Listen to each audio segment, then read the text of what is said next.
Okay. So we got a little sense of what it's like to be a musician these days in a pandemic. Now I want to talk to someone who deals with musicians for a living. Let's bring on Kerry Trainor from SoundCloud. Hey, Kerry. Hey Peter, how are you? I'm well. I know where you are. You're in Brooklyn. I'm in Brooklyn. We're talking to hmm each other on the internet with a lot of cables and Wi-Fi involved. A lot of work went into this, which I think is a nice metaphor for what's going on in the world. I want to talk to you about the business of SoundCloud, how that's working, how people are using SoundCloud, but I'm also desperately interested to learn what it's like to run a business right now. I think in some ways the pandemic's a great leveler, right? We all know what it's like to work at home right now and balance family and work hmm and living spaces. Managing a workforce that's going through that is something that few people are doing. So I want to hear how that is going as well. So that's a long wind up to saying hello. Thanks for coming. Yeah, likewise. Thanks for having me, and good to connect. I was, obviously we talked about bringing this conversation together, and you're right. It is certainly unique. I mean, starting with, as you said, the cables and wires, which you literally sent to my doorstep, and we had to put this together, uh, to make this conversation happen. So. We Um, did not send the guitars. Those are your guitars. Yes, the guitars were here. I wish you had sent another guitar, but I hopefully we got everything set up well. I appreciate all the support and help from your team as well of getting this up and running. Let's give people a sense of scope of what's involved in SoundCloud these days. How many folks work at SoundCloud, and where are they working? This is a company that's theoretically based in Germany. For a long time, you were flying back and forth between New York and Germany. Yeah, it's true. I mean, you're obviously not doing that right now. But yeah, we are, we're a pretty globally dispersed company. So SoundCloud is over 330 employees. Our largest office remains is Berlin, and that's our product and engineering center, and the headquarters of the company. Our commercial teams are largely based in New York, and then we have music and industry centered teams in London and Los Angeles as well. So that spread has always been a part of the company. Prior to us all, going through the pandemic. So we were reasonably well set up in terms of the way that we worked, where we were used to working across time zones, we're used to working across culture and geography, and so things You're like used to having people in LA talking to someone in Germany yeah, 13 and hours ahead. yeah, exactly, and the tools that you need. And I think that that's the key to it, is like having some familiarity with the infrastructure, right? So video conferencing and the other tool sets, which were pretty much there in our organization. But that said, it is definitely an adjustment to go fully virtual. So how did you? I mean, I think for a lot of us, we sort of saw this coming a long way off and thought maybe it's something we didn't need to worry about, and then it showed up really quickly. Yeah. So what was that transition like? How much time did you have from going, huh, I wonder if this is something we need to worry about, to, oh shit, we got to go home? Your overall impression of it is the same as mine, which it was sort of in the distance. We're all tracking it, and then suddenly it accelerated. And I'd say that the time it really went from, hey, we're monitoring this, to, what, we're making the call to go home over the course of a single week. And I really have to give credit to the SoundCloud people team here. Julia and Jenna, specifically in our New York office, where that they sensed that it was actually picking up momentum. And you look to, because one of the other very interesting things about this, and frankly challenging things about this moment, is it's not clear what the right resources or information sources are, right? So they really had to, and we continue to, it's a triangulation, right, of local authorities' points of view, medical and scientific points of view. Then you start to interact with, what does this mean for us as a company? And then you must, of course, think about, like, what does this mean at the individual level, right? Because everybody's individual circumstance is different. So I have to give massive credit to our people team, where they kept us myself and my leadership team, very briefed day to day. I think it was on a Monday where we said, hey, this may happen. And by Thursday, we basically made the call. And Friday was was our first day working virtually back in March. And we went a little sooner we went basically that week prior, where before there started to become, official recommendations from governments and authorities. And I think you saw that throughout the tech sector, where I think the companies who, they went a little sooner. And I think part of that was because there was the sort of the understanding of what tools we would use and how we would go into that mode. You mentioned the idea of like turning to an authority and asking them Yeah. for advice or going to their guideline. I mean, there was a lot of that I saw. Like, well, this is what the CDC says, and as we're learning, things that we sort of assumed were sort of straightforward resources like the WHO or CDC all have their own issues, all have different advice. The advice Hmm. changes over time. There is Hmm. no playbook for this. I think, if you look at places like Taiwan, they've gone through this, so they do actually have a playbook for. But most of us have not dealt with this. Was there someone or something you were turning to outside of the company? You thought, well, if so and so does that, I'm going to follow their lead because they seem like they know what they're doing. Nothing, nothing like no one to one, right? To say, hey, if this organization does X, we think we'll probably do X. It really has been a continual triangulation, and frankly, this is the way that we talk about it, even internally, which is, the decision to go into work from home, how we operate within that. And now, of course, starting at least to think about what it might look like to transition back is, we explicitly engage the different dimensions of it, meaning this is what local authorities are saying, governments, medical or scientific, authorities. Again, this is what we think feels right regionally based on where SoundCloud is, right? So what's happening in Berlin is different than what's happening in New York, is different than London, is different than LA.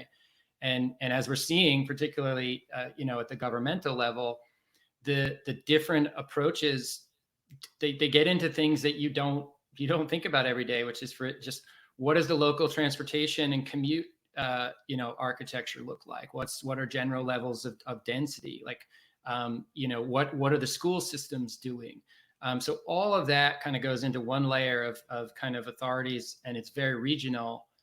Then we try to synthesize that as best we can with how is the SoundCloud team feeling, and what do we think is best for our organization. And then, as I said, finally with the, what do we feel like individuals will be comfortable with, and making it as flexible as we can for individuals, particularly as we think about starting to come back.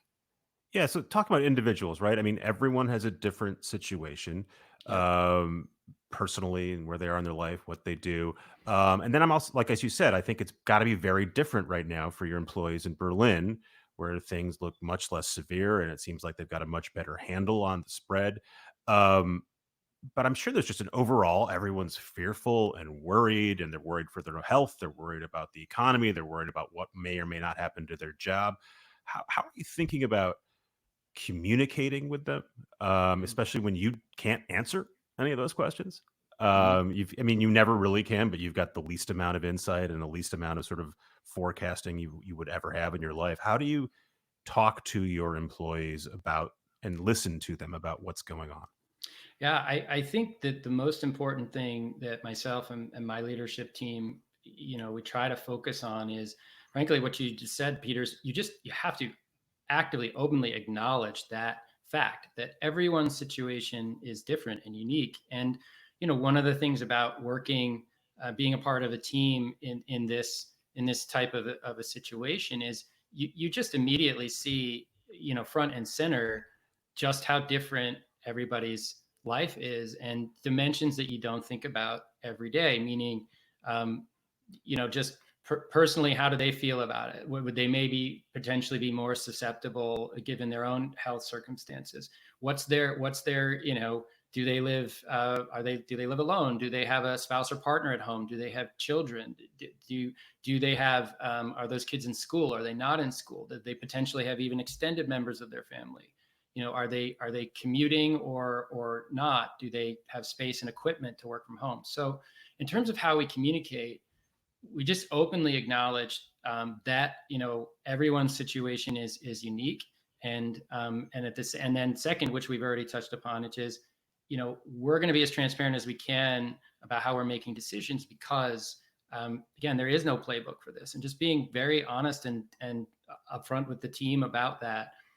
Then in terms of like how we actually use channels of communication, the way that we've been doing it is, obviously I meet with my leadership team every week. We had been doing that, of course, as a matter of just business, but we do that weekly. We have a call our leaders organization. So that's the next set of executives around my direct team. We started by meeting twice weekly, literally just doing video calls with the global team, sharing information.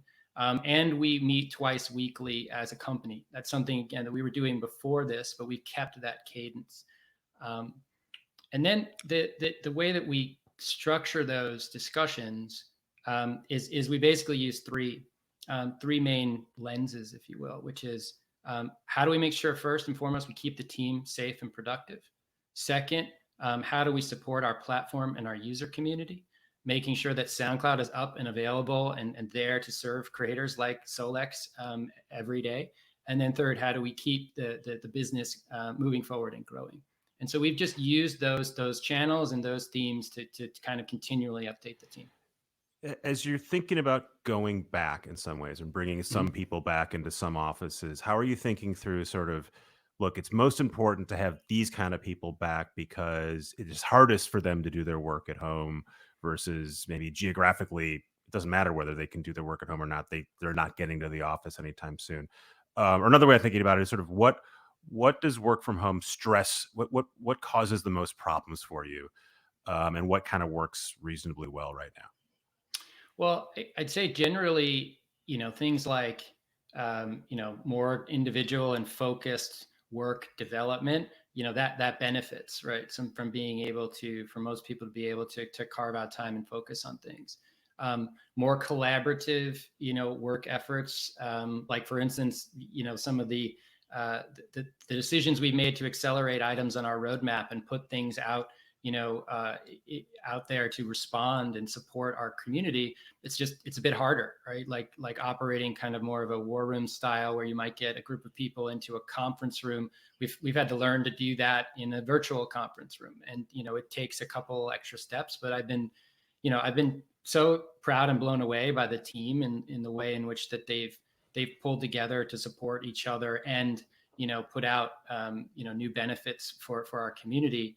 And so those are some of the things that work well versus not as well. And then back to your question about, who does it work for? Who does it not work for? That's where you have to go back again to the individual circumstances. Where does someone have the space to work at home? Do they have the equipment to work properly at home? And for instance, one of the things we did early on was provided to the team. We adapted some of our learning and development resources where we generally allow the team to do something like take classes or attend a conference. And we reallocated some of that budget just to allow people, for instance, to buy, if they needed a better desk or a chair at home to work from, and ways that they could get specialized equipment, whether it's a large screen for a designer, a vertical screen for, a DB engineer, make sure that they could get that equipment at home as easily as possible. Let's talk about a bit about the actual business of SoundCloud. A lot of folks are trying to figure out, can I survive as a business? How much cash do I have? I think you guys are in a relatively good position. You've been restructuring the company for a couple of years. We talked about this a couple of years ago on stage. Yeah. You just raised a big chunk of money at the beginning of the year. Have you had to furlough anyone, make any cutbacks, cut anything? No, we haven't. We have made some adjustments to controlling expenses. We have slowed our pace of hiring. Like those are decisions that we've made proactively. To your point, yes. Look, generally speaking, and on traditional measures, like we're in a fortunate position in that we just raised capital. The balance sheet is strong. We've come off of now a couple of years of accelerating growth. The last handful of quarters, second half of last year, and then even into the first quarter of this year, have been really the best, in the company's history in terms of like overall financial performance. So we're fortunate in that respect, and the impact of what this means is, as we talked a bit about earlier, is look, as a platform, as a digital platform, serving creators and giving them the ability to connect with their audiences, online versus in person. we've seen a huge surge of engagement. As you heard Solex, for instance, talking about like her story of being more focused, being at home, being focused, creating new material, looking for outlets to express and share through like that. We've seen a huge surge of activity in SoundCloud. So, by those traditional measures, we're fortunate, but we also need to stay responsible and vigilant. So you've got a couple different businesses, right? You've got a creator business where you allow people like Solex, hip hop artists, DJs to upload. You can sell them sort of a tiered thing where they get more capacity and ability. You've also got a business that looks a lot like Spotify or Apple Music. I pay you $10 a month or so and can stream anything I want. I think there's an advertising component to that as well. So how does the pandemic affect those three different buckets?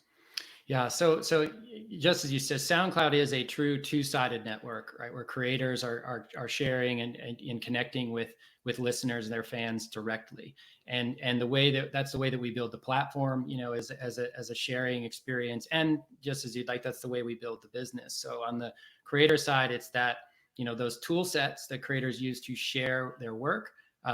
We've seen a huge surge of engagement there. Are people paying you more money for that than they were? Yeah, so That business is increasing? yeah, so our subscribers, free and paid creators are up, materially year on year, and we've seen a really meaningful acceleration there. Then on the listener side, our subscriptions, the subscription sides of that business continues to grow nicely year over year. And the advertising side, though, like any company with advertising, has definitely been impacted by what we've seen, from the advertising side. So, we do expect that to come back. But the second quarter, certainly, I think for every company in the advertising space is going to be impacted. Do you think that a year from now you're back to where you were in the ad business, or can you not project that far? I Or if you had don't to think you. guess, where would you guess? Yeah, I think anyone is guessing at this point, and so we're really taking it. We're really taking it in pretty real time. Like, we're pretty focused on the second quarter and looking to see how the second quarter and third quarter evolve here. I'm sure, like I've seen every flavor of prognostication, from it's gonna spring back in the fourth quarter of this year to some saying it may extend. And we don't have a definitive point of view on that, because I think anyone is really guessing still at this point. Can you give, just because people here are interested in ads in particular, give us a sense of, when you say it's impacted, the ad business is Yeah. impacted, how much of that is people who were going to spend money with you saying, we're canceling that order, it's pretty easy to do digitally, versus deals you thought were in the pipeline going away, versus sort of money you basically almost booked versus money you were hoping to get? Well, that's why I say, I think everyone's really focused on more on the near term in the second quarter, because a lot of the response has been pausing of campaigns, right? Not saying, oh, we don't want to spend with SoundCloud or with Vox or Recode. It's saying, we're pausing our marketing efforts right now. Certainly in the categories you would expect, right? Travel, restaurants, theatrical advertising. All that's totally on pause, right? So it's more in that category than anyone, I think, certainly not pulling from our platform. We do see some, we certainly are starting to see now marketers start to think about reactivating, but it's very early. What's your sense of how audio and music and those services are, the way consumers are using those compared to video, right? Huge ratings for TV, huge engagement for Netflix. We saw huge subscription numbers from Netflix. I know for me, my audio has gone way down because I'm just not commuting. Yeah. It's taken me a while to sort of realize that I can connect my Spotify to my Sonos and start listening to podcasts again. But even then, it's gone way down. Are you seeing that across the platform? That we have seen some of that, right? So I think your point is particularly early on, where things like commutes, gym time, right? Those are big audio moments that definitely are just, again, totally dislocated. And then, we do see it. We've seen it start to roll back, and it's interesting to watch. For us as a truly global platform, you you can see that we're all talking about a much more serious set of curves in the world, but the curves of engagement, say from South Korea, then through Western Europe, and now through the U.S., we're sort of seeing that return start really follow that kind of sequence. So if I sort of mapped, number of new cases, to be crude about it, Mm. the decline would sort of, you'd see a corresponding increase, and so Yeah, Korea goes up, and Germany goes up, and maybe New York goes up. well, it's really, and also, not to be crude about it. It's really tied to it's tied to shelter in place, so the local equivalent of being, because it's just as you said, it's your daily routine gets completely shut down, right? From, again, commuting time, gym time, school, and what the rhythm of a day looks like.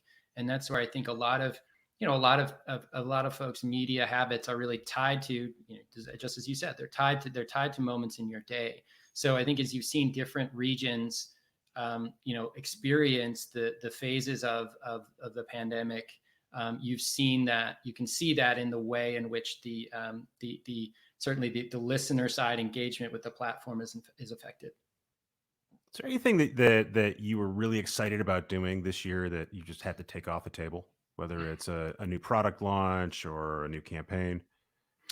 One thing I can, is of course, we had a few interesting ideas tied potentially to live music executions. So back to also on the branding side, where given SoundCloud, our unique position as really the platform for emerging music and music culture, our ability to provide a unique addition, for instance, to certain shows and festivals, is something that we were excited to explore this year at those live events, but that's all been put on hold. A couple questions that I would have asked you if we weren't in a pandemic, so I want to ask you Sure. anyway. Uh, it seems to me from the outside that this creator business that you guys sort of built initially, seems like it's doing very well, and I would assume Mm-hmm. it's a much more profitable business. Mm-hmm. Um, or potentially very profitable business. And the business of licensing songs from three big labels and other people and selling them to me for $10 seems really difficult. And I don't think anyone is making money doing it, including people who are at the biggest scale, right? The Googles and Apples and Spotify. I'm wondering if you're thinking, man, maybe this is the time that we actually get out of the subscription music business. Mm-hmm. Look, it's a great question. The For us, it's really about the mix of those things together. But yes, our core and strategic focus is really on the tools that we talked about. So sharing, for free, and our paid tiers of service, as well as what we call our creator services offering. So, as an extension of our tools, we also now enable creators to monetize their music on SoundCloud and distribute it actually out into the other mass DSPs. So this is now another line of business that for us that is tied to and driven by our role serving creators and connecting creators I'm going to with their stop you for a second audiences. because I heard Yeah, an sure. acronym. We try to go acronym free here. A mass Oh, DSP. I guess I'm guessing it's sorry. digital service. I'm guessing that's a Spotify. Yeah, Okay. and it's actually never been a great one, but that is the acronym that has stuck around the yes So the you're allowing your artists to go sell their music other places, not just correct, SoundCloud. that we Can, enable them to get onto Apple, Spotify, Amazon, and dozens of other streaming services worldwide. digital music has been a gnarly place to try to make money for a really long time. It's gotten Hmm. better, I think. The Yeah. labels are more into it than they used to be, but it still seems very difficult. I think for a long time the labels were really resistant to any of this, and I think now my perception is they definitely they like money from Spotify, they like money from Apple Music, and they also want a bunch of other services like you to exist.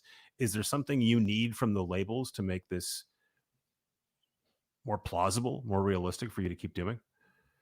Well, we have a great relationship with the labels for, exactly as you say. Like we occupy a unique space in the ecosystem, right? Because we're not only a partner to them in terms of, yes, we give them a certain level of streaming royalties through our licenses, but we are also their source of future stars, right? We are their A&R. Often they're their number one source for A&R. And so, what we're focused on is You're continue. finding stars for them. Yeah, like we Yeah. continue to, we want to continue to empower creators of all levels, and particularly be that first place that creators come, to share their music with the world, start to build a fan base. And then, as I mentioned, we now actually help them monetize. So when they're still in the independent phase and they want to monetize directly on SoundCloud and they want to distribute out to Spotify and Apple and Amazon and others and start to earn royalties, we enable the creator to do that.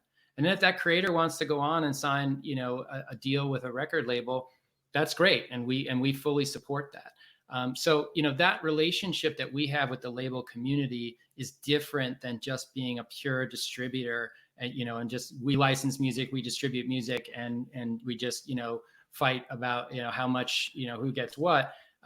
We're actually really focused on continuing to develop that creator side of the platform, so the tools and the services. Rather than having that pure streaming side be the core driver of the business. Do you have to have the streaming side in order to exist? It just seems like something I'm going to keep pushing. I'm going to try to get you to get out of that business today live on the podcast. I appreciate the push, Peter. It really depends. It depends on the user, right? So meaning that we have listeners of sort of all different levels of engagement, meaning there are some who use us end to end as, I come to SoundCloud to discover new music. I also use SoundCloud as my mainline service, and I want access to that full catalog. Then there are other users who really solely use us for that discovery, and they use another service, right, for more of a mainstream listening experience. So the way that our licenses work and will continue to evolve, and I can't go into detail about what's in the nitty gritty of ours versus somebody else's, but our licenses are more tuned toward that emerging artist discovery experience than they are just to delivering a like for like service with the other streaming providers. And we're going to continue to shape our licenses and our offering that way. One more for you, and then we're gonna turn it over to audience questions, which Sure. are a key component of what we do when we do live conferences, and we want to bring it to this one as well. If you guys have questions for me, for Kerry, you can tweet at me, and we will get you those questions to Kerry. We'll get those questions to Kerry. There's a genre of music called SoundCloud rap, right? Am I getting that Yes. correct?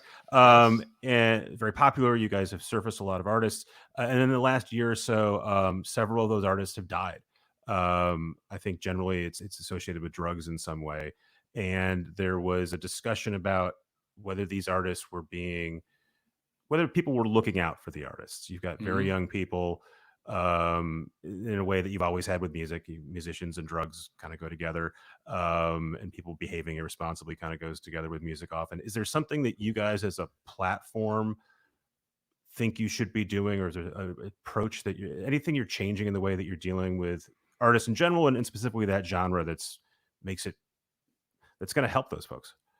Yeah, well, we do. It's a great question and an important one that we have talked about a lot internally. And the ingredients and the risks are, you've more or less hit on the crux of the matter, which is you have very young creators who are able to connect and build traction quickly, which is a good thing. But it comes with risks if folks around them aren't looking out for them. So what we have done is we've started working with we're working with groups who are really focused on self-care for musicians, and offering them access to help and resources. And so that is something that is absolutely on our minds as well, and we're going to continue to develop. Even some of the programming.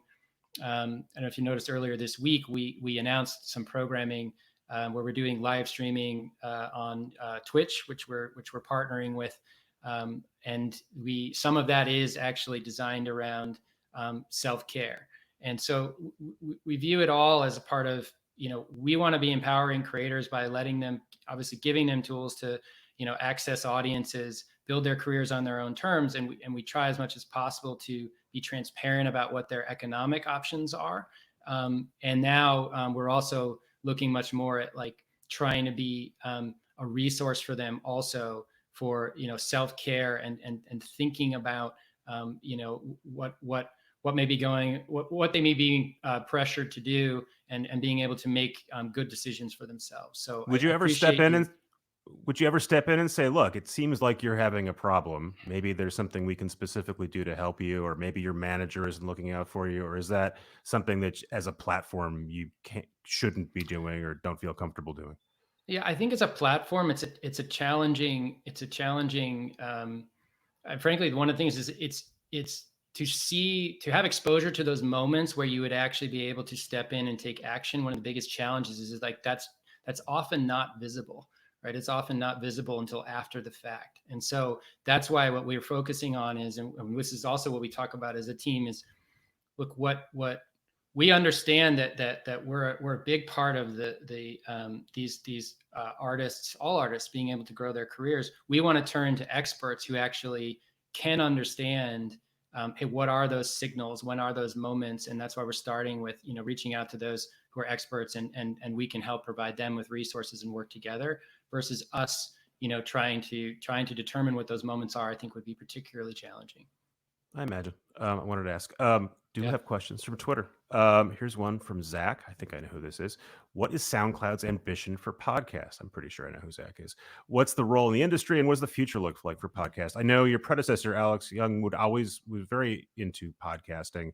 Mm. And I think for a while there was an idea that this would be a big platform for podcasting. And as you know, right now that's Apple Music and now Spotify. You guys have not made a lot of noise in podcasting. Anything going to change? Well, we are actually one of the largest hosts for podcasts, right? So the consumption points, just as you said, is Apple Music and Spotify are the largest consumption points.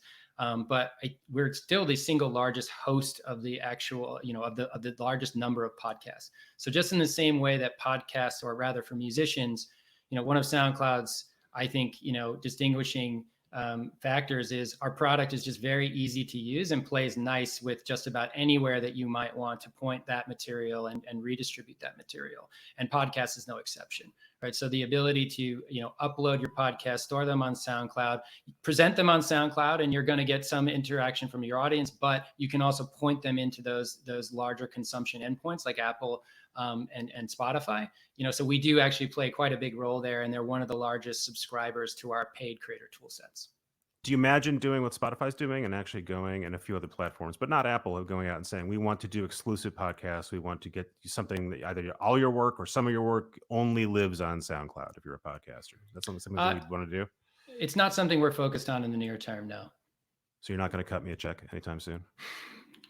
I mean, we can always talk. I'm looking straight at you. Okay, Yeah, let's talk. Well, you're looking at me through the interwebs, so I just This is don't a know if question. it's straight at me. This is a question from Alex. Solex mentioned how important Instagram has been to her since the pandemic. That's the one social shout out she gave.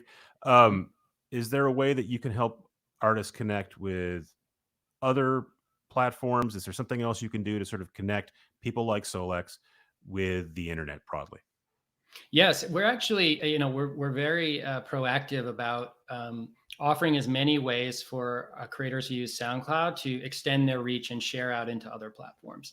As we often talk about, is we want to be that first place where creators come, to share their work, connect with an audience, on SoundCloud. And Solex actually herself articulates it very well. She says, on SoundCloud, it feels very personal to me. Like I'm connected with my most passionate fans, and they're liking and commenting and reposting my tracks. But then you also heard her say, and it's available out on all other streaming platforms, which is exactly what we want.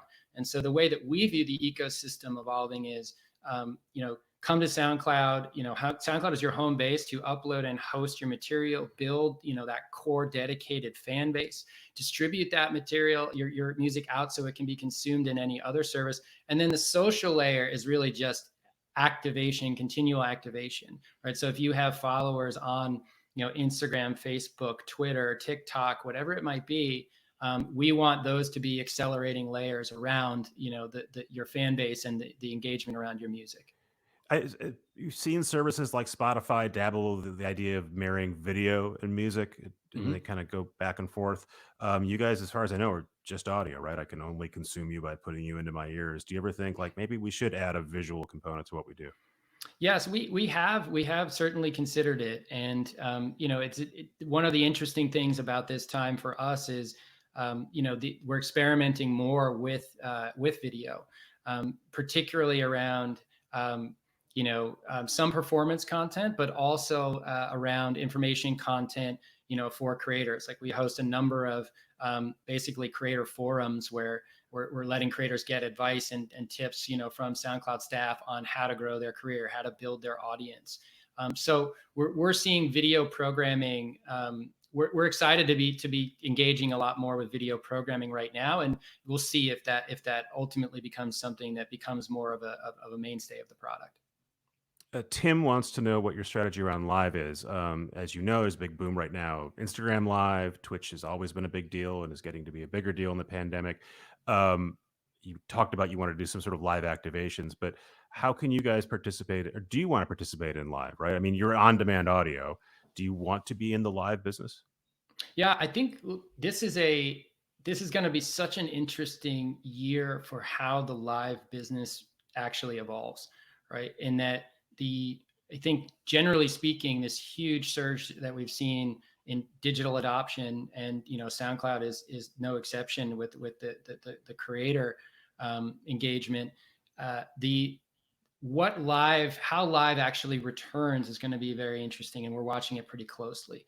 I personally believe in the long run that it's such a fundamental thing for the humans to want to gather literally in person and experience that together, particularly around cultural experiences like music.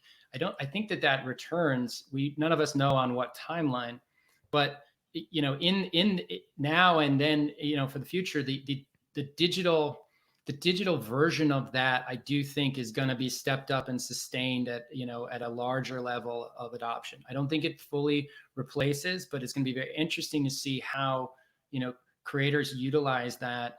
As a For now, it's a necessity, but I think even as it stops becoming a necessity, it's going to remain a critical part of the mix. So And so for live SoundCloud, audio. is there a way that you guys can basically flip a switch and start doing live streams? Is that something you want to do or are planning on doing?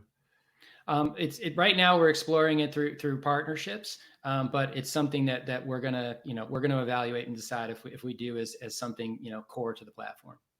Okay, here's my last question. It's from Jessica. I think I also know who this is. She wants to know how your new baby is doing. Thanks, Jessica. She's fantastic. So she's just 10 weeks old this week. Peter, we had a chance to talk about this offline, but so she's 8 of those have been in quarantine mode. Of course, she's unaware, but she's wonderful. She's happy. She's healthy. It's my first child, so I can't compare it to anything else. But it's a very interesting addition to all of these changes in the world, as we're all experiencing as we work from home. But thank you for asking. You should add juggling to your resume as well. Yeah, Kerry, thank you yeah, for your time. Thanks for doing this. Thanks for bringing Solex to us. yeah. Uh, Thanks for having us. Internet, thanks for listening. And a big thanks to the folks at Vox Media who put this together, Adam and Devin and Shannon and Michelle, who's looking at me right now, even though she's in Hudson, New York.